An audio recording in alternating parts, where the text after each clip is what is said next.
حضرت موسیٰ علیہ السلام کو طور پر جاتے تھے اور ان کی اللہ رب العزت سے ہم کلامی ہوتی تھی. آپ سوچئے یہ کیسی عجیب جو ہے نعمت تھی جو اللہ نے ان کو عطا فرمائی. دنیا میں ہم کلامی کا شرف عطا فرمایا. تو ایک مرتبہ موسیٰ علیہ السلام نے سوچا کہ میں اللہ تعالیٰ سے کوئی خاص بات پوچھتا ہوں.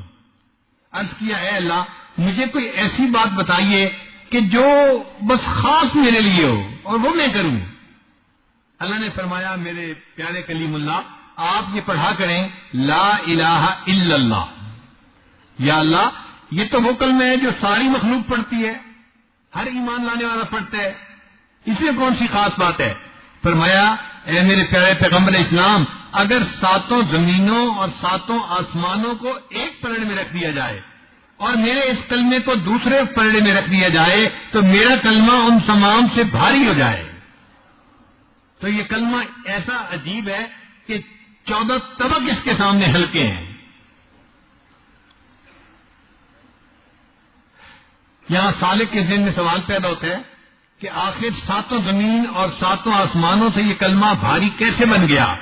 علماء نے اس کا جواب دیا ہے کلمہ اصل ہے اور 7 زمین اور 7 آسمان اس کا ذل ہے اور ذل اپنی اصل سے ہلکا ہوا کرتا ہے. چنانچہ قیامت کے دن ایک آدمی کو پیش کیا جائے گا جس کے 99 دفتر گناہوں کے ہوں گے اور ہر دفتر پہاڑ کی طرح بڑا ہوگا اور وہ بندہ سمجھ رہا ہوگا کہ بس اب میرے لیے جہنم ہی ہے. اللہ تعالیٰ فرمائیں گے میرے بندے ہم تمہارے ساتھ ظلم نہیں کریں گے, تمہارا ایک عمل باقی ہے وہ بھی ہم تمہارے نیکیوں کے پلڑے میں رکھیں گے. تو ایک کاغذ کی چھوٹی سی پرچی ہوگی جس کو عربی میں بطاقہ کہتے ہیں. وہ کاغذ کی چھوٹی سی پرچی پر کچھ لکھا ہوا ہوگا, اس کو نیکیوں کے پلڑے میں رکھا جائے گا اور اس کے رکھنے سے اس کی نیکیوں کا پلڑا 99 دفتروں سے زیادہ بھاری ہو جائے گا. وہ بندہ پوچھے گا یا اللہ یہ کیا عمل تھا جو اتنا بھاری؟ اس کو بتایا جائے گا کہ تو نے جو کلمہ پڑھا تھا وہ کلمے کا عمل ہم نے رکھا اور وہ تیرے سب گناہوں سے زیادہ بھاری ہو گیا. یہ جو لا الہ الا اللہ ہے نا اس کے 12 حروف بنتے ہیں. لا الہ الا اللہ کے 12 حروف بنتے ہیں.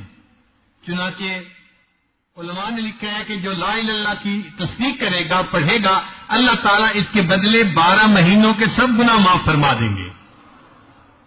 اور بعض علماء نے لکھا کہ انسان کے جسم میں 12 گناہ کے اعضاء ہیں, 2 پاؤں, 2 ہاتھ, 2 کان اور 2 آنکھیں, یہ 8 ہو گئے. اور باقی 4 اعضاء زبان, دل, دماغ اور شرمگاہ, تو یہ 12 اعضاء بن گئے. تو جو بندہ کلمے کا ورد کرتا ہے اس کے 12 حروف کے صدقے اللہ تعالیٰ اس کے 12 اعضاء کے کیے ہوئے سب گناہوں کو معاف فرما دیتے ہیں. جہنم کے 7 دروازے ہیں, لہا 7 ابواب قرآن مجید میں ہے, تو اس کے اللہ نے 7 دروازے بنائے ہیں. اور کلمے کے جو الفاظ ہیں وہ 7 بنتے ہیں, لا الہ الا اللہ محمد الرسول اللہ.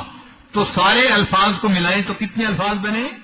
7 الفاظ بنے. تو جس بندے نے 7 الفاظ پر مشتمل یہ کلمہ پڑھ لیا اللہ اس کے بدلے اس کے لیے جہنم کے 7 دروازوں کو بند کر دیں گے اور وہ انسان جہنم میں نہیں جائے گا.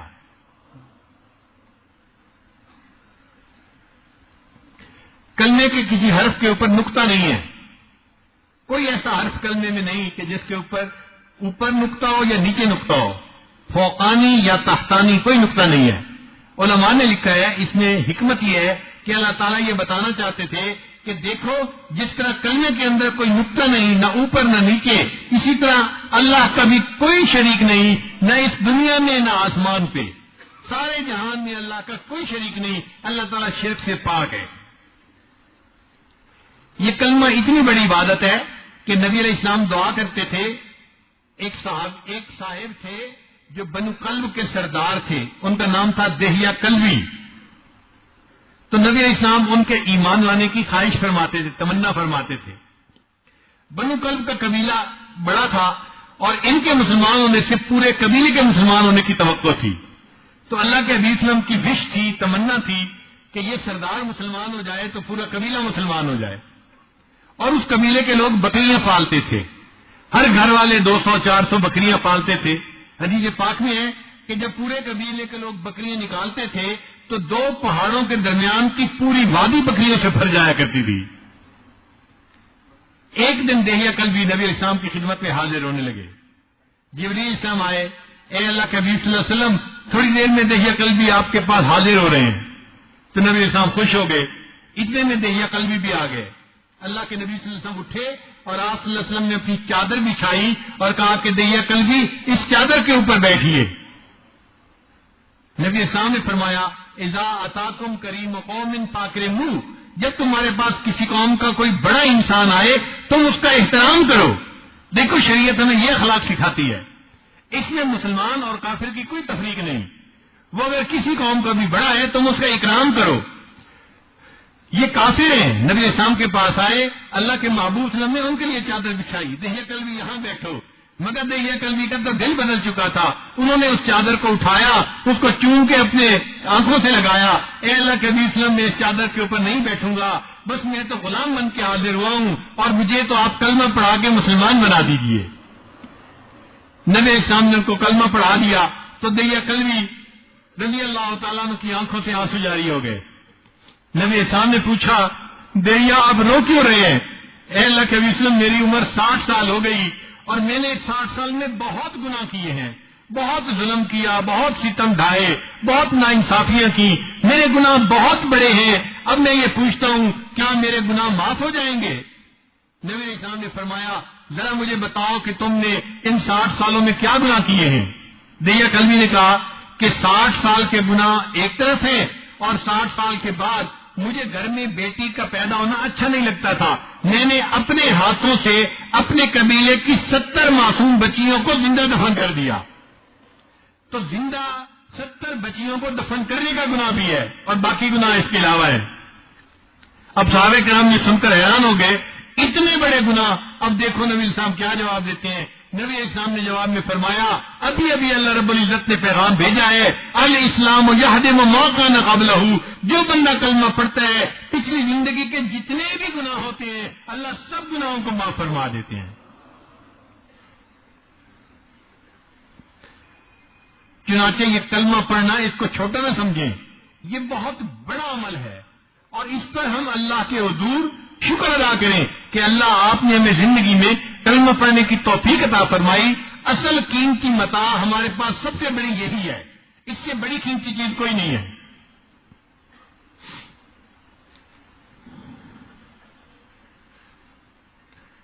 حضرت ابو ہریرہ رضی اللہ تعالیٰ عنہ ایک مرتبہ نبی اسلام کی خدمت میں حاضر ہوئے تو پتہ چلا کہ نبی اسلام تو گھر سے باہر تشریف لے گئے. بڑے حیران, مسجد بھی نہیں, گھر بھی نہیں, کہاں تشریف لے گئے؟ تو حضرت ابو ہریرہ ان کو ڈھونڈنے کے لیے نکلے. کسی نے بتایا کہ نبی اسلام تو بنو نجار کے باغ کے اندر تشریف فرمائے ہیں. ابو ہریرہ کہتے ہیں کہ میں گیا تو وہاں پر ایک پانی کی کھال گزرتی تھی, نالی گزرتی تھی, اس کے لیے دروازے میں ایک دیوار میں سوراخ بنایا گیا تھا.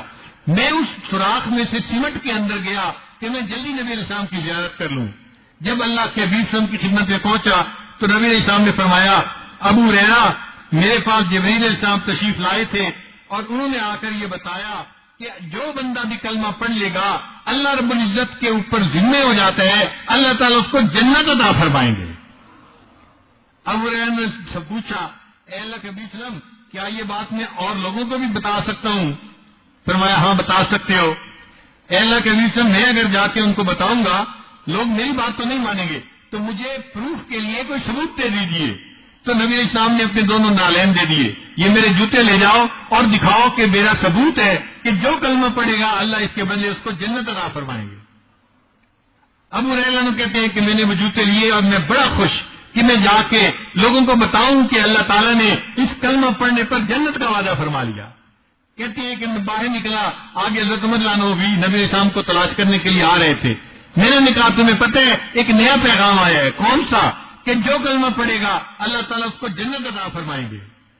وہ بھی عمر میں خطاب تھے, انہوں نے دونوں ہاتھوں سے اس طرح ان کے سینے پہ دھکا دیا کہ ابو ہریرہ پیچھے جا گرے. جب پیچھے گرے تو کہنے لگے کہ اچھا میں نبی اسلام کی خدمت میں جاتا ہوں بتانے کے لیے. ابو ہریرہ نبی اسلام کی خدمت میں پیش ہوئے اور پیچھے پیچھے عمر لانا بھی آ گئے.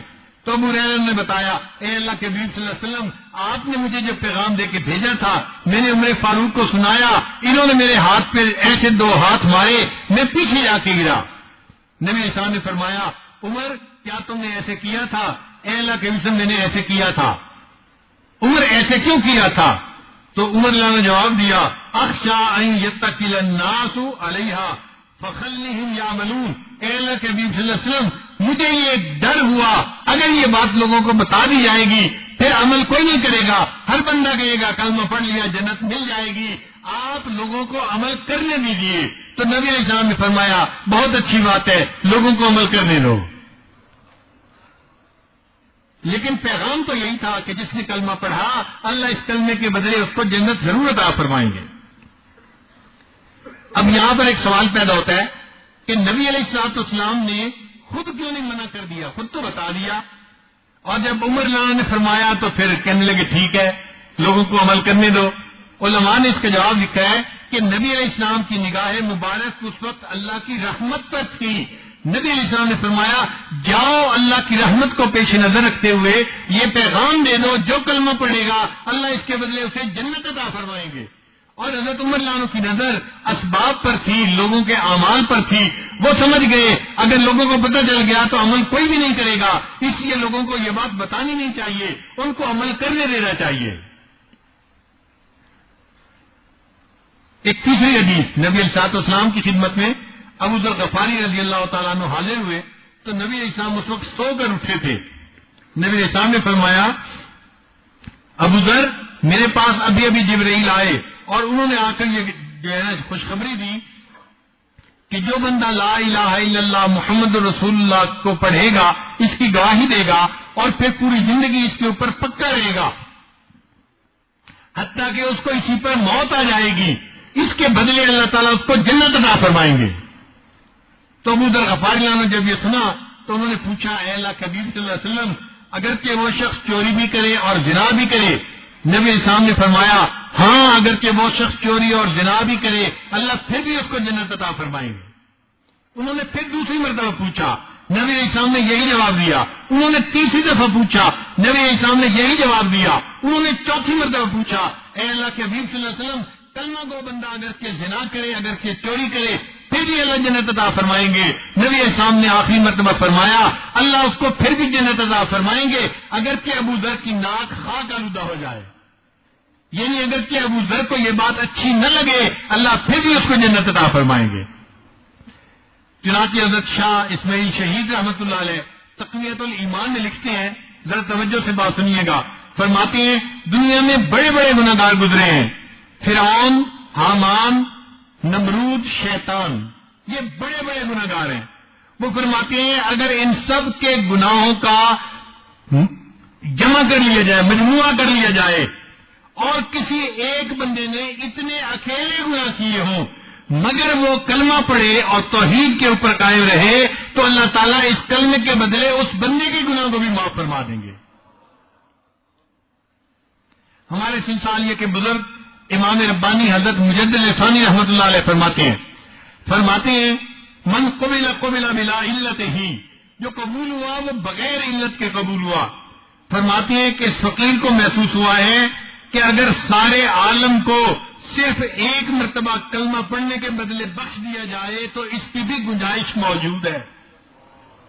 اگر سارے عالم کو ایک مرتبہ کلمہ پڑھنے کے بدلے اللہ تعالیٰ معاف کر دے تو اس کی بھی گنجائش موجود ہے. ایک مرتبہ کلمہ پڑھنے پر اللہ ساری مخلوق کے گناہوں کو بھی معاف فرما سکتے ہیں. فرماتے ہیں کاش ساری دنیا کی نسبت اس کے ساتھ ایسے ہوتی جو قندرے کو سمندر کے ساتھ ہے.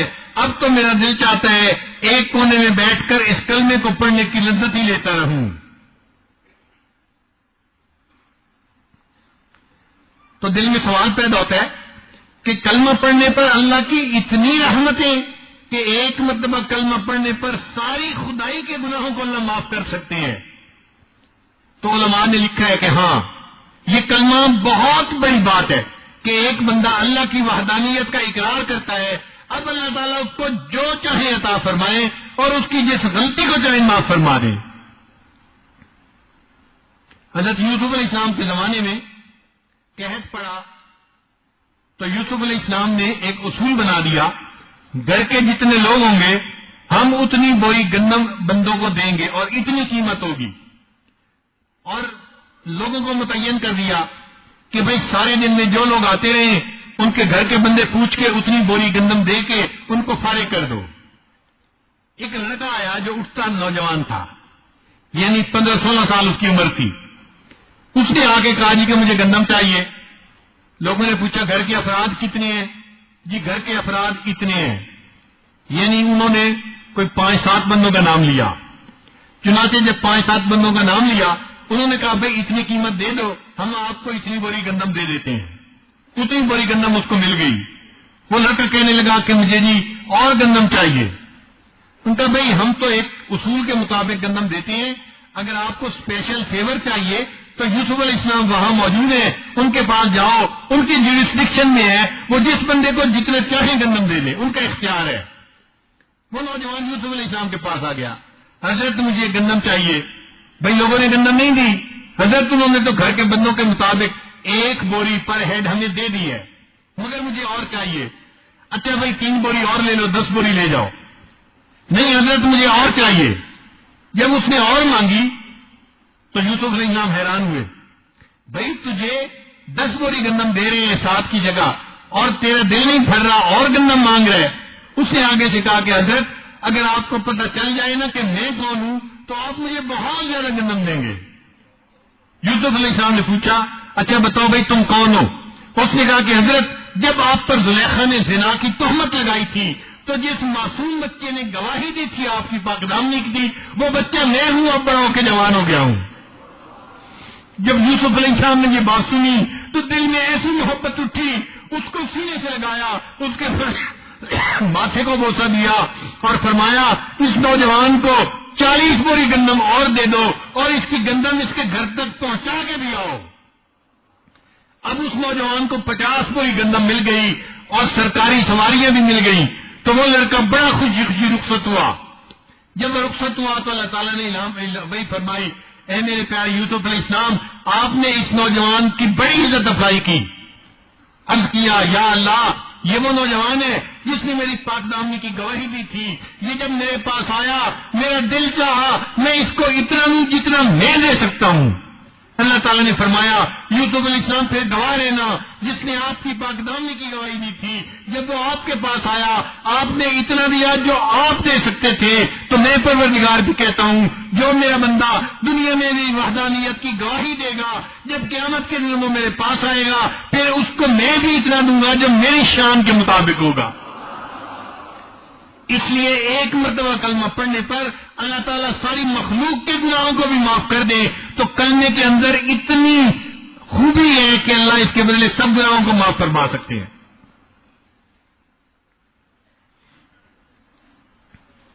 ویسے بھی اللہ رب العزت رحمان بھی ہیں رحیم بھی ہیں۔ رحمت کے صفت پر اللہ تعالیٰ کے 2 نام ہیں، رحمان اور رحیم۔ رحمان کا مطلب کہ جس کی رحمت اپنے پرائے ہر ایک کے اوپر ہو۔ آپ دیکھیے اللہ کی رحمت اپنوں پہ بھی ہے پرایوں پہ بھی ہے، وفاداروں پہ بھی ہے غداروں کو بھی ہے۔ کافروں کو کھانے کے لیے کون دیتا ہے؟ زندگی کس نے دی؟ صحت کس نے دی؟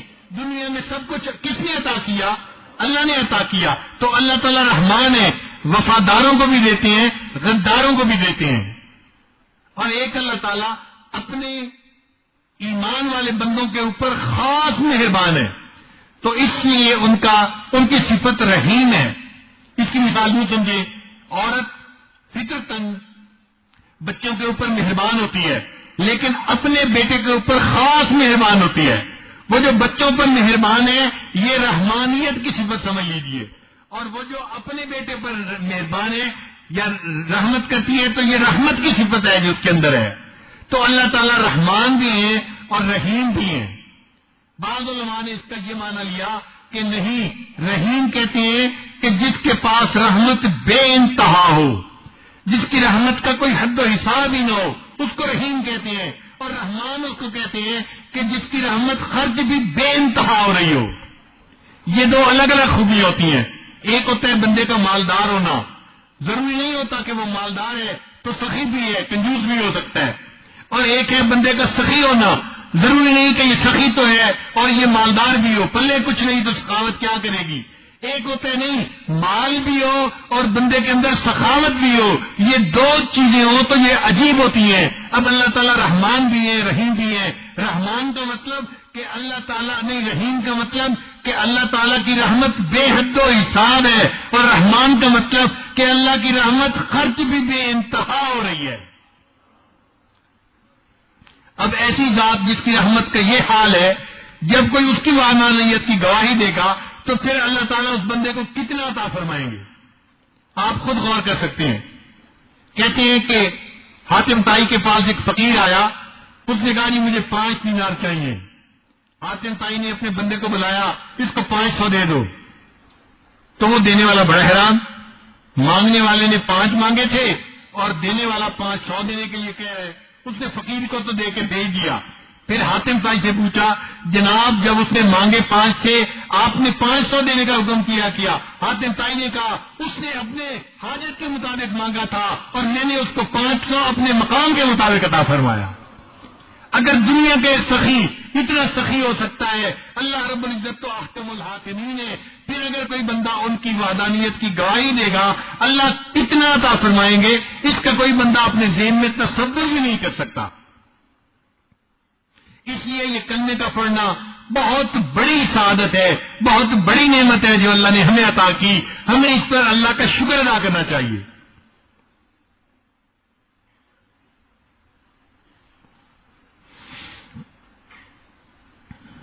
مسلم شریف کی روایت ہے، اللہ رب العزت نے اپنی رحمت کے 100 حصے کیے اور اس میں سے ایک حصہ اللہ نے پوری مخلوق کے اندر تقسیم کیا. ایک حصہ. اب اس ایک حصے کے آگے خربوں خرب حصے بنے اور چھوٹے چھوٹے حصے سب انسانوں کو ملے، حیوانوں کو، پرندوں کو، سب کو ملے. آج دنیا میں جہاں محبت نظر آ رہی ہے یہ اسی رحمت کے چھوٹے سے حصے کی وجہ سے ہے. ماں بیٹے سے محبت کرتی ہے، باپ اولاد سے محبت کرتا ہے، خامد بیوی سے محبت کرتی ہے، بہن بھائی ایک دوسرے سے محبت کرتے ہیں، بھائی بھائی محبت کرتے ہیں، پڑوسی پڑوسی محبت کرتا ہے، دو دوست ایک دوسرے سے محبت کرتے ہیں. انسانوں میں بھی، حیوانوں میں بھی، چرندوں میں، پرندوں میں یہ جتنی محبت ہے یہ اللہ تعالیٰ کے ایک حصہ رحمت کی آگے خربوں خرب حصے میں سے ایک حصے کا جو ہے یہ اثر ہے.